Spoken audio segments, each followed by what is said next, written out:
नमस्कार प्यारे विद्यार्थियों, मैं स्नेहा सिंगाडिया और आज की इस वीडियो में हम आपकी कक्षा 10 की क्षितिज की पाठ्य पुस्तक का अध्याय नंबर 12 करने वाले हैं, जिसका नाम है महावीर प्रसाद द्विवेदी जी की रचना है और इसका नाम है स्त्री शिक्षा के विरोधी कुतर्कों का खंडन। यानी स्त्री शिक्षा के विरोध में जो लोग कुतर्क देते हैं उनका खंडन किया गया है।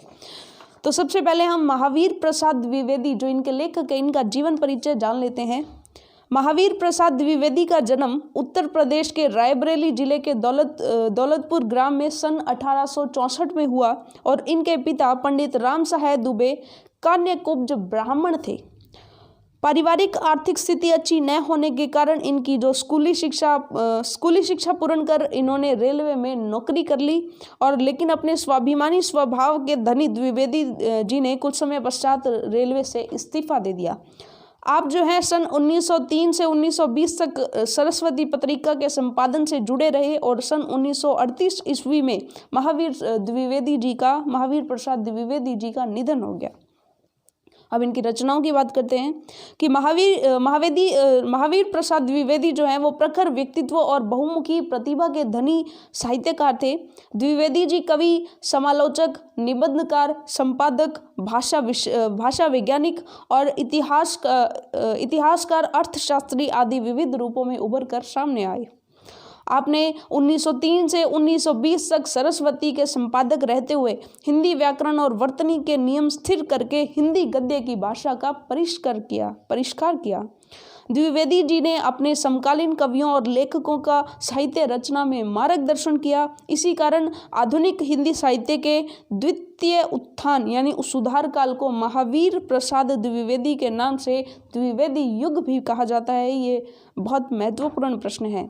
उनके प्रयासों से ही खड़ी बोली काव्य भी भाषा के रूप में प्रतिष्ठित हुई। द्विवेदी जी ने भारतीय जातीय परंपरा का समालोचन दृष्टि से गहन अध्ययन किया और प्रासंगिक और विवेक सम्मत परंपराओं का समर्थन और रूढ़ियों का विरोध किया। यानी जो अच्छी नीतियां थी, जो अच्छी रीति रिवाज थे, उनका समर्थन किया, लेकिन जो गलत थी, रूढ़ियां थी, उनका विरोध किया। इनके लेखन में सरलता, सुबोधता एवं परिनिष्ठता के गुण झलकते हैं। रचनाओं की बात करें तो इनकी कुछ मौलिक रचनाएं काव्य मंजूषा, सुमन, अबला विलाप, कान्यकुब्ज, कविता कलाप जो एक काव्य है, अद्भुत आलाप, संपत्ति शास्त्र, महिला मोद, रसज्ञ रंजन, साहित्य गीकर ये गद्य है। ये सब इनकी रचनाएं हैं। अनुदित रचनाओं की बात करें तो विनय विनोद, स्नेहमाला, ऋतुत रंगिनी ये पद्य है, भामिनी विलास, रघुवंश, वैणी सहार, बैंकन विचार, रत्नावली और स्वाधीनता जो कि गद्य है। अब इनका पाठ परिचय जान लेते हैं कि इस पाठ में उन्होंने क्या क्या किया है, क्या क्या बताया है। प्रस्तुत निबंध जो है यानी एक निबंध है, द्विवेदी जी के महिला मोद शीर्षक निबंध संग्रह से लिया गया है। कहाँ से लिया गया है? महिला मोद नाम का जो निबंध संग्रह है उससे लिया गया है। यह निबंध प्रथम बार सितंबर 1914 को सरस्वती पत्रिका में पढ़े लिखो का पांडित्य शीर्षक से प्रकाशित हुआ था। 21वीं शताब्दी में स्त्री शिक्षा, विज्ञान, सरकारी सेवा, निजी क्षेत्र, व्यापार और वाणिज्य सहित सभी क्षेत्र में पुरुष के कंधे से कंधा मिलाकर समाज निर्माण और विकास में अपना योगदान दे रही थी। लेकिन इस स्थिति में पहुंचने के लिए स्त्री शिक्षा के पक्षधर सुधारकों को पुरुष प्रधान एवं रूढ़िवादी समाज से कड़ा संघर्ष करना पड़ा। प्रस्तुत निबंध जो है वो स्त्री शिक्षा को समाज और परिवार के विघटन और पतन के लिए जिम्मेदार ठहराने वाली दकियानुसी सोच को अकाट्य तर्कों द्वारा सिरे से खारिज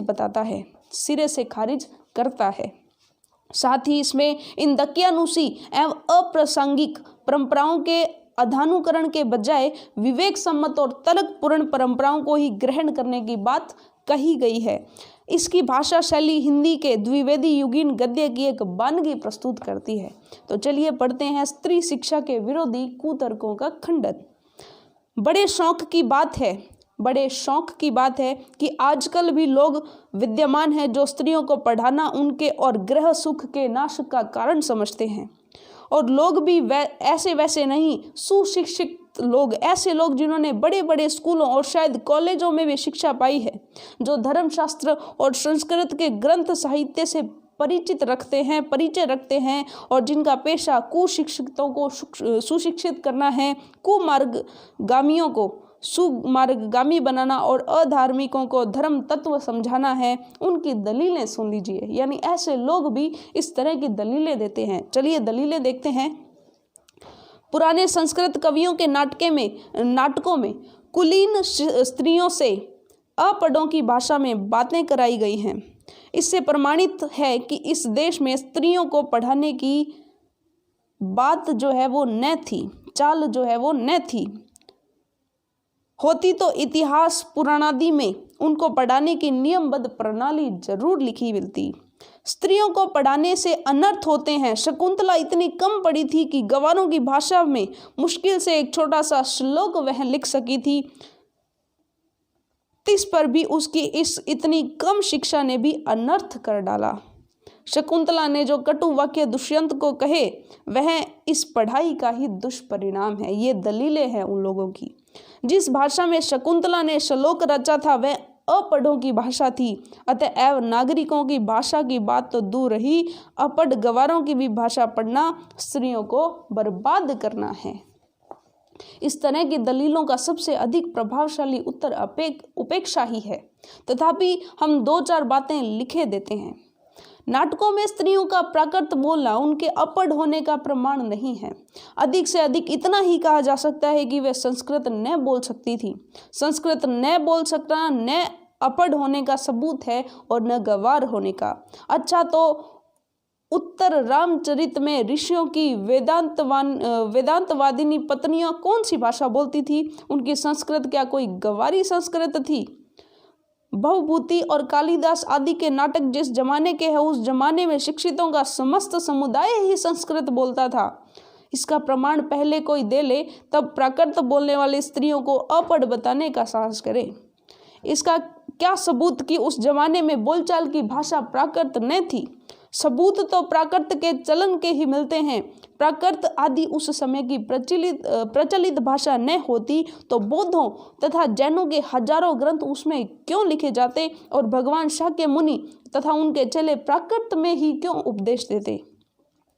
बौद्धों के त्रिपिटक जो ग्रंथ है उसकी रचना प्राकृत में किए जाने का एकमात्र कारण यही है कि उस जमाने में प्राकृत ही सर्वसाधारण की भाषा थी। अतएव प्राकृत बोलना और लिखना अपढ़ और अशिक्षित होने का चिन्ह नहीं। जिन पंडितों ने गाथा, सप्तशती, सेतुबंध महाकाव्य और कुमारपाल चरित आदि ग्रंथ प्राकृत में बनाए हैं वे यदि अपढ़ और गंवार थे तो हिंदी के प्रसिद्ध से भी प्रसिद्ध अखबार का संपादक इस जमाने में अपढ़ और गंवार कहा जा सकता है, क्योंकि वह अपने जमाने की प्रचलित भाषा में अखबार लिखता है। हिंदी, बांग्ला आदि भाषाएं आजकल की प्राकृत हैं। शौरसेनी, मागधी, महाराष्ट्री और पाली आदि भाषाएं उस जमाने की थी। प्राकृत पढ़कर भी उस जमाने के लोग उसी तरह सभ्य, शिक्षित और पंडित हो सकते थे जिस तरह की हिंदी, बांग्ला, मराठी आदि भाषाएं पढ़कर इस जमाने में हम हो सकते हैं। फिर प्राकृत बोलना अपढ़ होने का सबूत है, यह बात कैसे मानी जा सकती है? जिस समय आचार्यों ने नाट्य शास्त्र संबंधी नियम बनाए थे उस समय सर्वसाधारण की भाषा संस्कृत न थी। चुने हुए लोग ही संस्कृत बोलते थे और बोल सकते थे। इसी से उन्होंने उनकी भाषा संस्कृत और दूसरे लोगों तथा स्त्रियों की भाषा प्राकृत रखने का नियम कर दिया। पुराने जमाने में स्त्रियों के लिए कोई विश्वविद्यालय न था। फिर नियमबद्ध प्रणाली का उल्लेख आदि पुराणों में न मिले तो क्या आश्चर्य, और उल्लेख उसका कहीं रहा हो पर नष्ट हो गया हो तो। पुराने जमाने में विमान उड़ते थे, बताइए उनके बनाने की विद्या सिखाने वाला कोई शास्त्र? बड़े बड़े जहाज़ों पर सवार होकर लोग द्वीपांतरों को जाते थे, दिखाइए जहाज बनाने की नियमबद्ध प्रणाली के दर्शक ग्रंथ। पुराणादि में विमानों और जहाज़ों द्वारा की गई यात्राओं के हवाले देकर उनका अस्तित्व है तो हम बड़े गर्व से स्वीकार करते हैं, परंतु पुराने ग्रंथों में अनेक प्रगल्भ पंडितों के नामोल्लेख देखकर तो कुछ लोग भारत की तत्कालीन स्त्रियों को मूर्ख, अनपढ़ और गंवार बताते हैं। इस तर्कशास्त्रगता और न्यायशीलता की बलिहारी।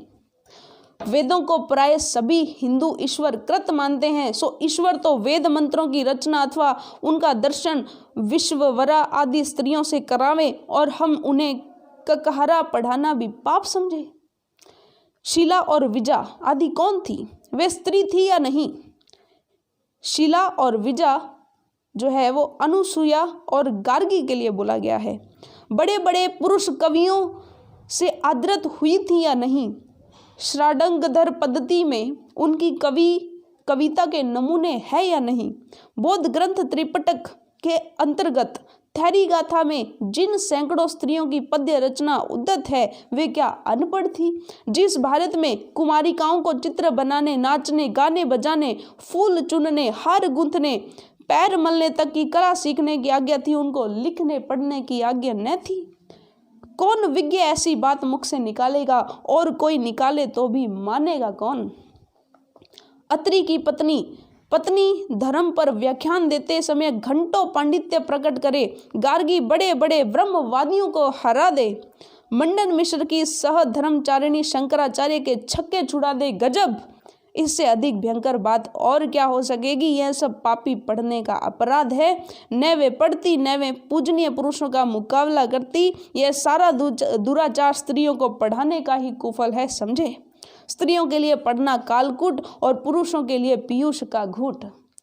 ऐसी ही दलीलों और दृष्टांतों के आधार पर कुछ लोग स्त्रियों को अपढ़ रखकर भारतवर्ष का गौरव बढ़ाना चाहते हैं। मान लीजिए कि पुराने जमाने में भारत की एक भी स्त्री पढ़ी लिखी न थी, न सही। उस समय स्त्रियों को पढ़ाने की जरूरत न समझी गई होगी, पर अब तो है, अतः पढ़ाना चाहिए। हमने सैकड़ों पुराने नियमों, आदेशों और प्रणालियों को तोड़ दिया है या नहीं? तो चलिए स्त्रियों को अपढ़ रखने की इस पुरानी चाल को भी तोड़ दें। हमारी प्रार्थना तो यह है कि स्त्री शिक्षा के विपक्षियों को क्षण भर के लिए भी इस कल्पना को अपने मन में स्थान न देना चाहिए कि पुराने जमाने में यहाँ की सारी स्त्रियां अपढ़ थीं अथवा उन्हें पढ़ने की आज्ञा न थी। जो लोग पुराणों में पढ़ी लिखी स्त्रियों के हवाले मांगते हैं, उन्हें श्रीमद् भागवत दशम कंद के उत्तरार्ध का 53वां अध्याय पढ़ना चाहिए। उसमें रुक्मणी हरण की कथा है। रुक्मणी ने जो एक लंबा चौड़ा पत्र एकांत में लिखकर एक ब्राह्मण के हाथ श्री कृष्ण को भेजा था, वह तो प्राकृत में न था। उसके प्राकृत में होने का उल्लेख भागवत में तो नहीं। उसमें रुक्मणी ने जो पांडित्य दिखाया है वह उसके अपढ़ और अल्पज्ञ होने ये अथवा ग्वारपन का सूचक नहीं है।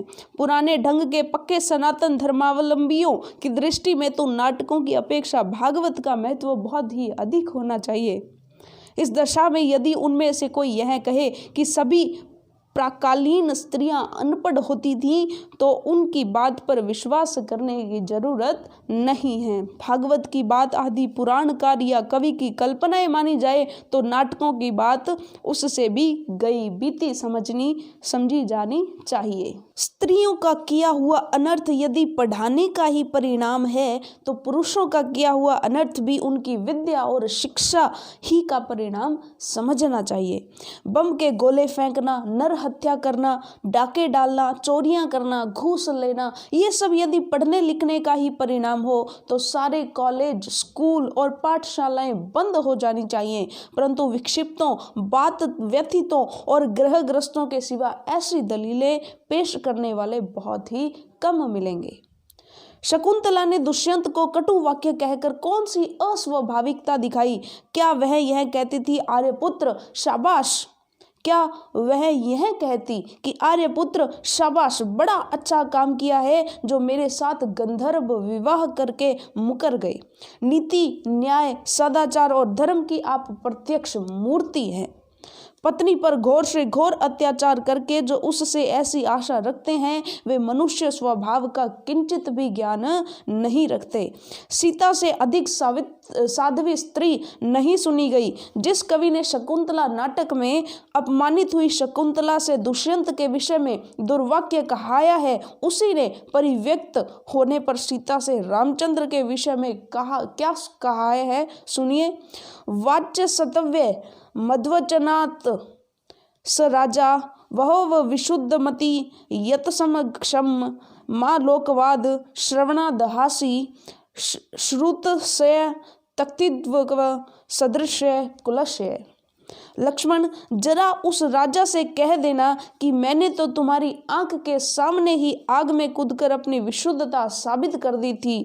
तिस पर भी लोगों के मुख से निकला मिथ्यावाद सुनकर ही तुमने मुझे छोड़ दिया। क्या यह बात तुम्हारे कुल के अनुरूप है? अथवा क्या यह तुम्हारी विद्वता या महत्ता को शोभा देने वाली है?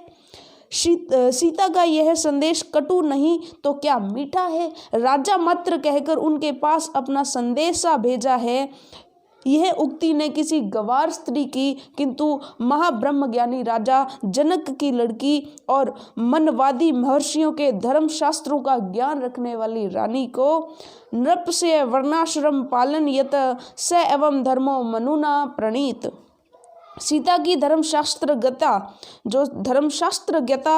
का यह प्रमाण वहीं आगे चलकर कुछ ही दूर पर कवि ने दिया है। सीता परित्याग के कारण वाल्मीकि के समान शांत, नीतिज्ञ और क्षमाशील तपस्वी तक ने असत्येव मयूरभरता ग्रजे में कहकर रामचंद्र का क्रोध प्रकट किया है। अतएव शकुंतला की तरह अपने परित्याग को अन्याय समझने वाली सीता का रामचंद्र के विषय में कटु वाक्य कहना सर्वथा स्वाभाविक है। न यह पढ़ने लिखने का परिणाम है, न गवारपन का और न अकुलीनता का। पढ़ने लिखने में समय कोई बात ऐसी नहीं जिससे अनर्थ हो सके। अनर्थ का बीज उसमें हरगिज नहीं।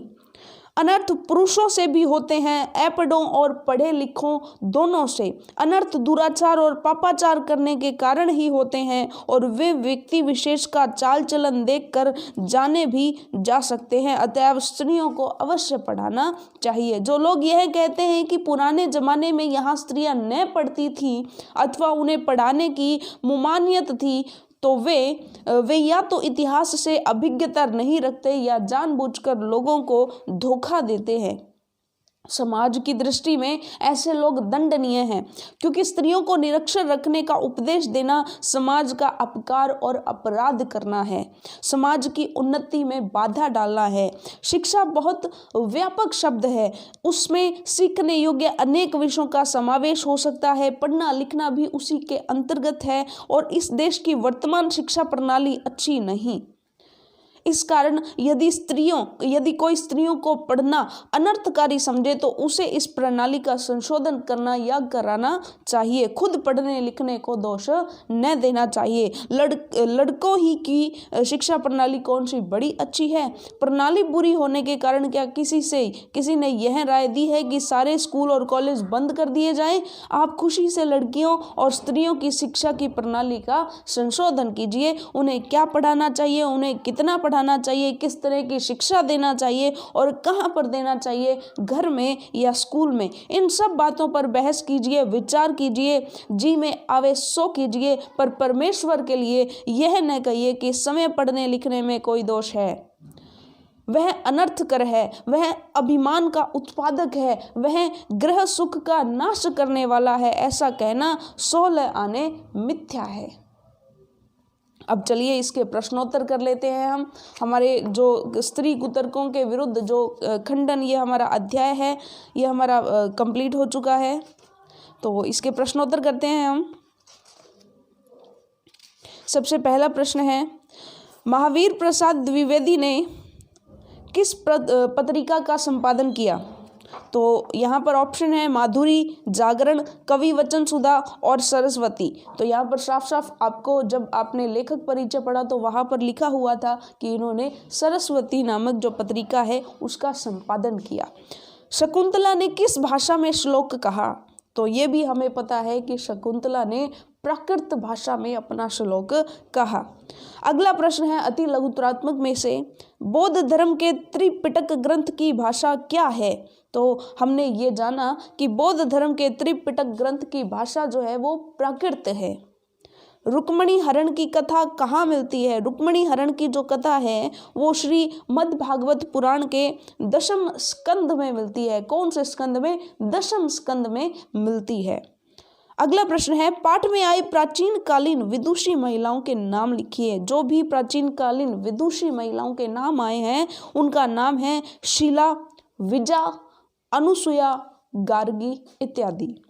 अगला प्रश्न है, शकुंतला ने दुष्यंत के विषय में दुर्वाक्य क्यों कहे? तो ये आप सभी को पता है कि शकुंतला के साथ राजा दुष्यंत ने गांधर्व विवाह किया था, परंतु बाद में उसको पहचानने से भी मना कर दिया था। इससे कुपित और अपमानित होकर शकुंतला ने उससे दुर्वचन कहे थे। अगला प्रश्न है, नाट्य शास्त्र संबंधी नियमों में स्त्री पात्रों के लिए कौन सी भाषा निर्धारित की गई है? तो नाट्य शास्त्र संबंधी नियमों में स्त्री पात्रों के लिए प्राकृत भाषा निर्धारित की गई है। अगला प्रश्न है जो लघु उत्तरात्मक में है, नाटकों में स्त्रियों द्वारा प्राकृत बोलना उनके अनपढ़ होने का प्रमाण नहीं है, स्पष्ट कीजिए। तो जिस समय आचार्यों ने नाट्य शास्त्र के नियम बनाए थे उस समय सभी लोग संस्कृत का प्रयोग नहीं करते थे। अधिकांश लोग जो है वो प्राकृत बोलते थे और वही जो है वहाँ की जन भाषा थी। अतः उन्होंने स्त्रियों के संवाद संस्कृत में नहीं रखने का नियम बनाया और पुरुषों के संवाद संस्कृत में रखे जाते थे। अगला प्रश्न है, यह सारा दुराचार स्त्रियों के पढ़ाने का ही कुफल है? पंक्ति में निहित व्यंग्य को स्पष्ट कीजिए। तो गार्गी ने बड़े बड़े ब्रह्मवादियों के जो शास्त्र के जो छक्के छुड़ा दिए थे और पंडित मंडन मिश्र की पत्नी ने शंकराचार्य को निरुत्तर कर दिया था। यदि वे पढ़ी लिखी न होती तो विद्वान पुरुषों से तर्क वितर्क नहीं कर सकती थी।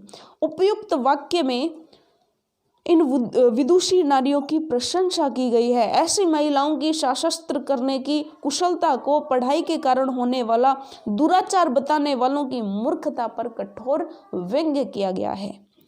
अगला प्रश्न है, द्विवेदी जी ने स्त्री शिक्षा के समर्थन में कौन कौन से तर्क दिए हैं? तो हम लिखेंगे कि द्विवेदी जी ने कहा है कि स्त्री शिक्षा देश और समाज की प्रगति में सहायक है। शिक्षा से कोई अनर्थ नहीं होता। यदि शकुंतला ने दुष्यंत और सीता ने राम के व्यवहार की निंदा की थी तो उसका कारण उनकी पढ़ाई नहीं थी। शिक्षा से यदि अनर्थ होता है तो वह पुरुषों की शिक्षा से भी होगा। यदि प्राचीन काल में स्त्री शिक्षा नहीं थी तो इस कारण वर्तमान में स्त्री शिक्षा का विरोध करना उचित नहीं है। अब निबंधात्मक प्रश्न की ओर चलते हैं। महावीर प्रसाद द्विवेदी का यह निबंध उनकी दूरगामी और खुली सोच का परिचायक है, स्पष्ट कीजिए। तो यह निबंध प्रथम बार सन 1914 में उनकी जो पत्रिका थी जो सरस्वती पत्रिका थी उसमें प्रकाशित हुआ और उस समय स्त्री शिक्षा की ओर ध्यान ही नहीं दिया जाता था। अनेक कुतर्कों द्वारा स्त्री शिक्षा का विरोध किया जाता था। तो महावीर प्रसाद द्विवेदी ने इस निबंध की रचना करके स्त्री शिक्षा के विरोधियों के कुतर्कों का खंडन किया है। द्विवेदी जी स्त्री शिक्षा को देश और समाज के लिए हितकर व आवश्यक मानते थे। वह स्त्रियों की शिक्षा को अनर्थकारी नहीं मानते थे। शिक्षा को सामाजिक विधान और घरेलू अशांति का कारण द्विवेदी जी ने नहीं माना है। द्विवेदी जी ने प्राचीन साहित्य और धर्म के ग्रंथों से उदाहरण देकर स्त्री शिक्षा का समर्थन किया है। वह कहते हैं कि यदि प्राचीन काल में स्त्री शिक्षा नहीं थी तो उसको आधार बनाकर वर्तमान में स्त्रियों को शिक्षा से वंचित नहीं किया जाना चाहिए। इस निबंध से पता चलता है कि वो एक खुली सोच के विचारक थे तथा उनकी जो दृष्टि है वो दूर तक देखने में समर्थ थी। अगला प्रश्न है, स्त्री शिक्षा समाज के पतन का कारण नहीं वरन समाज के विकास की सीढ़ी है। इस कथन के आलोक में स्त्री शिक्षा पर अपने विचार लिखिए। आपको अपने विचार इस कथन के समर्थन में लिखना है। तो हम क्या लिख सकते हैं, इस समाज में केवल पुरुष ही नहीं होते, स्त्रियां भी होती हैं और यदि समाज को आगे बढ़ाना है तो उसको स्त्रियों को भी साथ लेकर चलना होगा। क्योंकि समाज में स्त्रियां संख्या में आधी हैं, अतः उनको शिक्षा न देना आधे समाज को पिछड़ा बनाए रखना है। समाज के उत्थान के लिए उसके सदस्यों को अच्छी और ऐसी शिक्षा मिलनी चाहिए जो उनको आगे बढ़ा सके। शिक्षा की समुचित व्यवस्था के बिना समाज प्रगति नहीं कर सकता। यह शिक्षा पुरुषों के साथ स्त्रियों को भी दी जानी चाहिए और संपूर्ण समाज तभी प्रगति करेगा जब स्त्रियां भी शिक्षित होंगी। स्त्रियों को विभिन्न कार्य क्षेत्र में कुशल बनाने के लिए उनको उचित शिक्षा दी जानी चाहिए और शिक्षा जो है वो स्त्रियों को भी पुरुष के समान विचारशील और समझदार बनाती हैं। वे कुशल प्रशासक, वैज्ञानिक, कलाकार आदि बनती हैं और परिवार, समाज और देश को उनकी शिक्षा से लाभ होता है। स्त्री शिक्षण से समाज का पतन होने की बात सोचना विवेकहीनता ही मानी जाएगी और स्त्री शिक्षा के अभाव में पूर्ण सामाजिक विकास की कल्पना करना भी बेईमानी है। तो इस तरह से आपका अध्याय हुआ पूर्ण और अगला अध्याय हम पढ़ेंगे आपकी अगली वीडियो में। तब तक के लिए धन्यवाद।